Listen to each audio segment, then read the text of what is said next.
This is the standalone DB225 Blast Pot. This blast pot requires a 185 CFM compressor and is able to offer 30 minutes of continuous blast time. To get started, we must fill the blast pot. First, remove the fill cap by lifting the safety lock paddle and turning either clockwise or counterclockwise. Insert the large mouth funnel. Add 10 gallons of water and two 50-pound bags of recycled bottle glass, or your media of choice. If blasting metal, pour in 14 ounces of Dustless Blasting's rust inhibitor. You can now replace the fill cap. Next, attach the twin lines by screwing them onto the control box red to red and green to green.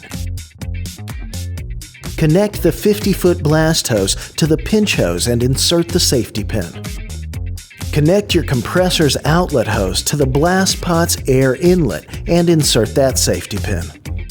It's time to pressurize the system. Start by powering up your compressor. Once the compressor is up to pressure, open the compressor's main service valve. Close the blowdown valve, make sure the abrasive lever is in the unlocked position, and then slowly open the blast pot's air inlet valve.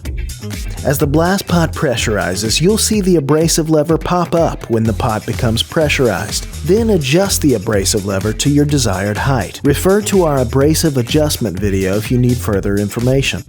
Adjust your blast pressure to the desired level with the regulator adjustment knob that is just behind the blast pressure gauge. You can find more information in our Academy article, Choosing Blast Pressure and Blast Distance. Now you're ready to blast. Remember to always wear proper protective equipment, including eye, ear, and hand protection when blasting. To blast, press the dead man switch and hold on tight to the blast hose. The blast removal pattern and strength can be adjusted by standoff distance and dwell time. When you're ready to shut down for the day, leave the compressor running. Close the air inlet valve and slowly open the blowdown valve to release the pressure.